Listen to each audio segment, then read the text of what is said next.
Welcome back to नमः study अब। आज मैं आपको 9th क्लास के मैथमेटिक्स के फर्स्ट चैप्टर के बहुत इंपॉर्टेंट क्वेश्चन बताने वाला हूँ। आइए देखते हैं। क्वेश्चन नंबर फर्स्ट है, prove the 7/9 is rational number. यानी कि हमें प्रूफ करना है कि 7/9 रैशनल नंबर है कि नहीं। तो इसका आंसर होगा yes, because rational number return in form of P/Q। यानी कि इसका आंसर यस है, क्योंकि रैशनल नंबर P/Q की फॉर्म में लिखे रहते हैं। रैशनल नंबर P/Q की फॉर्म में लिखे रहते हैं, क्योंकि ये 7/9 तो P/Q की फॉर्म में लिखा है, तो ये रैशनल नंबर है। Where Q is not a equal to not a zero. यानी कि Q कभी भी यानी कि डिनोमिनेटर कभी भी जीरो नहीं होता। डिनोमिनेटर अभी Q है तो Q कभी भी जीरो नहीं होता। इसमें अभी डिनोमिनेटर जीरो नहीं है तो ये रैशनल नंबर है। अगर डिनोमिनेटर जीरो होता तो ये नॉट डिफाइंड वैल्यू होती है, डिफाइंड ही नहीं हो सकती थी वैल्यू। ये था क्वेश्चन नंबर फर्स्ट का सॉल्यूशन। अब हम बात करेंगे question number second, identify rational number. मतलब हमें आइडेंटिफाई करना है रैशनल नंबर। किन के बीच में आइडेंटिफाई करना है? √2 के बीच में, रूट 5 राइट 5/8 के बीच में और 0.75 के बीच में आइडेंटिफाई करना है। तो √2 तो कंटेंट वैल्यू है, यानी कि वो अनडिफाइंड वैल्यू है। और रूट 0.75 तो डेसिमल एक्सपेंशन में लिखी है, उसमें पॉइंट लगा है। कोई भी वैल्यू रैशनल नंबर पॉइंट में नहीं होते हैं। तो 5/8 है इसका आंसर, क्योंकि 5/8 बिकॉज रैशनल नंबर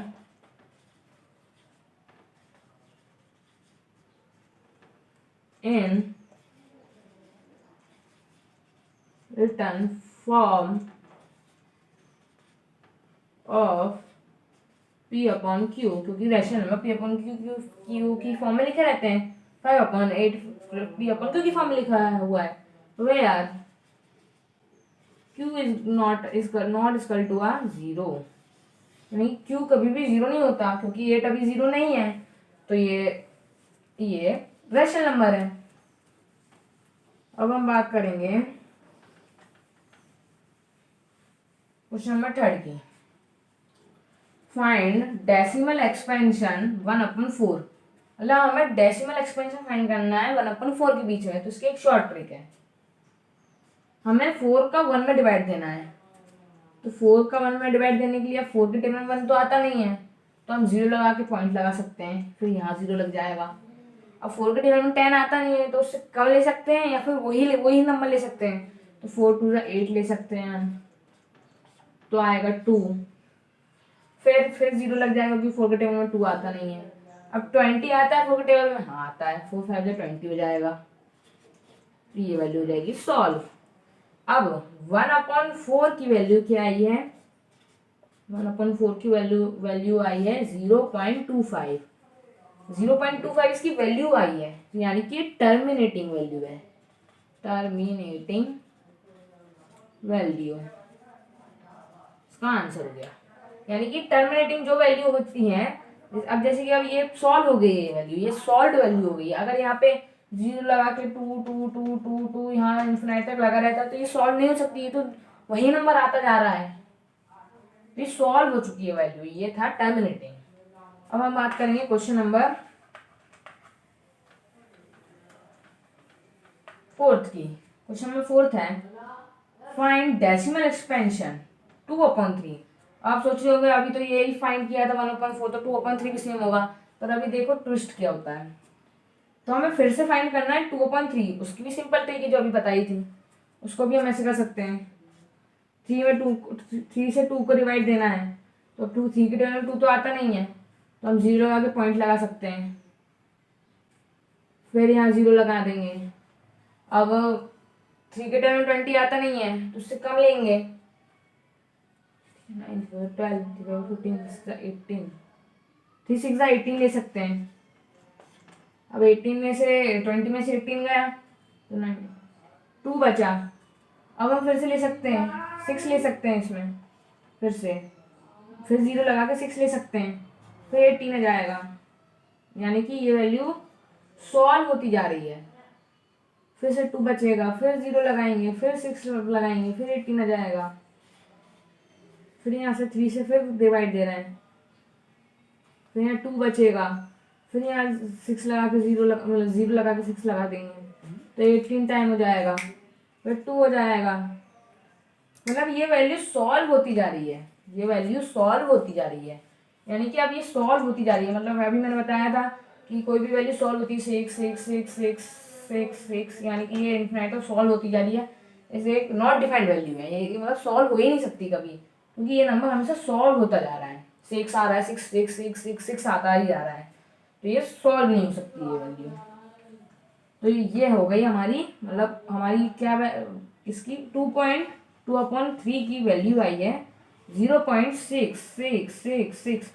अगर कोई वैल्यू वही वैल्यू रिपीट हो रही है, जैसे कि अब यहाँ पे होता कि 0 1 6 2 3, अपन को नहीं पता कि आगे क्या नंबर आएगा, तो फिर हम यहाँ पे ऐसे लगा देते, ठीक है। पर अपन को ये पता है कि यही वैल्यू आ रही है, अपन को ये पता है कि यही वैल्यू आ रही है 66666, तो हम इसको इस इतने नंबर के ऊपर बार लगा सकते हैं। तो हमारी ये इस 2.2/3 की वैल्यू आ जाएगी 0.6। हमें पूरे नंबर लिखने की जरूरत नहीं, इनफाइनाइट तक कितने नंबर लिखेंगे, इसलिए हम 0.6 लिख सकते हैं। तो ये था इसका आंसर। अब हम बात करेंगे क्वेश्चन नंबर 5 की। क्वेश्चन नंबर 5 है, रिप्रेजेंट √9 ऑन नंबर लाइन। मतलब हमें रिप्रेजेंट करना है √9 को नंबर लाइन पे। तो नंबर लाइन पे रिप्रेजेंट करने के लिए क्या करना पड़ेगा, पहले तो हमें आप सबको पता होगा कि नंबर लाइन बनानी पड़ेगी उसके लिए। यहाँ पे हम नंबर लाइन बना लेंगे, ठीक है। फिर आपको भी पता होगा कि नंबर लाइन में पॉजिटिव नेगेटिव लगता होगा, तो पहले हम पॉजिटिव लिख लेते हैं, पॉजिटिव। तो ये पॉजिटिव नंबर भी इन्फिनाइट तक होते हैं, ये सारे नंबर भी इन्फिनाइट तक जाएंगे। फिर हम यहाँ पे साइड से नेगेटिव स्टार्ट हो जाएगा, -2 -3 -4 -5, ये नंबर्स भी इन्फिनाइट तक जाएंगे, इनकी कोई लिमिट नहीं है ना। अब हमें क्या फाइंड करना है, मतलब हमें क्या रिप्रेजेंट करना है नंबर लाइन पे, तो हमें रिप्रेजेंट करना है √9। तो √9 को रिप्रेजेंट करने के लिए अब आप लिख सकते हो √9 को, √9 किसकी वैल्यू होती है, यानी किसका स्क्वायर होता है, किसका स्क्वायर होता है 3 का। तो √9 को हम 3 लिख सकते हैं। तो अब यहाँ पे तो देखो 3 से लेके 1 से लेके इनफिनिटी तक के पॉजिटिव नंबर है। अगर यहाँ बाई चांस अगर -9 लगा होता तो यहाँ पे भी माइनस लगता, तो हम माइनस की 3 में प्रेजेंट करते √9 को। लेकिन यहाँ पे √9 लिखा हुआ है, तो यहाँ पे माइनस नहीं लगा हुआ है, तो हम पॉजिटिव में रिप्रेजेंट करेंगे। तो यहाँ पे √3 है, वो सॉरी नंबर लाइन में 3 लिखा हुआ है, तो ये 3 हो गई √9। ये हो गया इसका आंसर, ये रिप्रेजेंट हो गई इस पे। हमें तो बस रिप्रेजेंट करना है कि 9 नंबर लाइन पे रिप्रेजेंट करना है, पर हम उसका स्क्वायर भी लिख सकते हैं। अगर कोई नंबर जैसे कि किसी नंबर का क्यूब होता, तो क्यूब जितने नंबर का होता तो हम उस पर प्रेजेंट करते हैं। तो हमें 9 का निकालना था, तो हमने 3 स्क्वायर लिया उसका, क्योंकि 3 का स्क्वायर 9 होता है, तो हमने रिप्रेजेंट कर दिया 3 पे। ये था इसका आंसर। अब हम बात करेंगे क्वेश्चन नंबर 6 की। ये बहुत इंपॉर्टेंट क्वेश्चन है, इससे मतलब 20-25% क्वेश्चन आते हैं ऐसे क्वेश्चंस। क्वेश्चन है सिंप्लीफाई 2⁵ और मल्टीप्लाई बाय 2⁵2। अब हमें सिंप्लीफाई करना है, तो हम कैसे कर सकते हैं, इसकी बेस्ट ट्रिक है, इजी ट्रिक है। एक तो ट्रिक होती है कि फॉर्मूले के साथ कर सकते हैं इसको, और एक ट्रिक होती है बिना फॉर्मूले के साथ। हम अब पहले बिना फॉर्मूले के साथ करेंगे। बिना फॉर्मूले के साथ कैसे कर सकते हैं इसको, अब पहले आप ये समझो कि अगर कोई भी डिजिट, कोई भी नंबर, चाहे वो मल्टीप्लाई में हो, चाहे वो मतलब मल्टीप्लाई में कोई भी क्वेश्चन हो, इक्वेशन हो या कोई भी क्वेश्चन हो मल्टीप्लाई में, और उसका बेस, बेस किसको बोलते हैं, 2 को, जो भी नंबर नीचे लिखा रहता है उसको बेस बोलते हैं। बेस सेम है और बेस सेम है तो वो एक बार लिख सकते हैं। अब यहाँ पे अपन को क्या नंबर दिया है, मल्टीप्लाई बाय 2 और 3 और इसकी पावर 2। तो हम अगर बेस, जिन वैल्यू का बेस सेम रहता है तो वो वैल्यू सेम बेस, वो वैल्यू उसकी प्लस हो जाती है, मतलब उसकी जो पावर रहती है, पावर प्लस हो जाती है, पावर हो जाती है प्लस। तो यहाँ पे सेम बेस है तो ये 2 हो गया, एक बार लिख सकते हैं। अब जो भी वैल्यू मतलब ऊपर दी गई है, मतलब 2 की पावर पावर में दी गई है तो उनको प्लस कर सकते हैं। तो 3 प्लस 5 2, 3 प्लस 2 कितना होता है, 5 होता है। तो 5 इसका हो गया आंसर। ये एक शॉर्ट ट्रिक है, वेरी शॉर्ट ट्रिक है ये। अगर आप ऐसे भी सॉल्व करके आते हो तो टीचर आपको फुल मार्क्स दे सकता है, अगर आपकी ये सॉल्यूशन सही हो तो। फिर ये था, ये हमने कर लिया क्वेश्चन नंबर 6। अब हम बात करेंगे क्वेश्चन नंबर 7 की, सिंप्लीफाई। फिर से वो एक सिंप्लीफाई करना है, पर पहले यहाँ पे मल्टीप्लाई में दिया था, पर यहाँ पे अब दिया है डिवाइड में। अब डिवाइड में कैसे करना है, इसका भी फॉर्मूला होता है पर हम बिना फॉर्मूले करके देखेंगे। अब क्वेश्चन क्या दिया है, 5 की पावर 7 और 5 की पावर 2 दिया है। अब ये डिवाइड में दिया है तो हम इसको, इसका भी बेस सेम है, इस 5 का बेस सेम है और 5 का बेस सेम है, चाहे वो डिवाइड में हो तो भी दोनों का बेस सेम है, हम 5 को एक बार लिख सकते हैं। अभी मैंने बताया था सेम बेस हो तो जो, अब अगर डिवाइड में मल्टीप्लाई में सेम बेस हो तो वो वैल्यू हो जाती है ऊपर की प्लस, लेकिन डिवाइड में अगर सेम बेस है तो वो हो जाती है माइनस। तो हम 5 को एक बार लिख सकते हैं और 7 माइनस 2 करेंगे।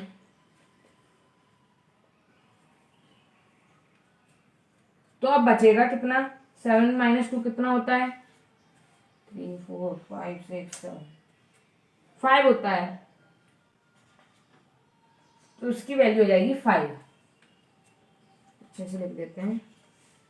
जैसे कि अगर कोई भी डिजिट, मतलब कोई भी सॉल्यूशन क्वेश्चन डिवाइड में हो तो जो भी वैल्यू है ऊपर की उसकी पावर वो माइनस हो जाती है, तो इसका आंसर आएगा 5। ये था हमारा क्वेश्चन नंबर 7।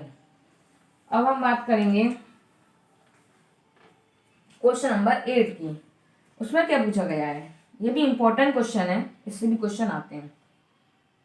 इज जीरो, ये जीरो है, is zero a rational number. अगर जीरो रैशनल नंबर है तो हम इसको क्या कर सकते हैं, मतलब जीरो एक रैशनल नंबर है तो हम इसको क्या कर सकते हैं, हम देखते हैं। अब उसमें क्या पूछा गया है, जीरो रैशनल नंबर है, क्या जीरो एक रैशनल नंबर है, तो हम बोलेंगे yes, yes but rational number, written in form of p upon Q.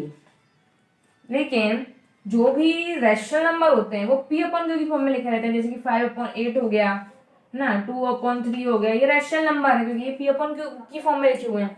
पर हमें तो जीरो को, जीरो उसमें पूछा क्या गया है, जीरो रैशनल नंबर है क्या, तो हम लिख सकते हैं। अगर जीरो पूछा गया है तो हम जीरो को भी रैशनल नंबर लिख सकते हैं। अब कैसे लिख सकते हैं, अब ये भी है, where Q is not a zero, मतलब कभी भी क्यू जीरो नहीं होता है।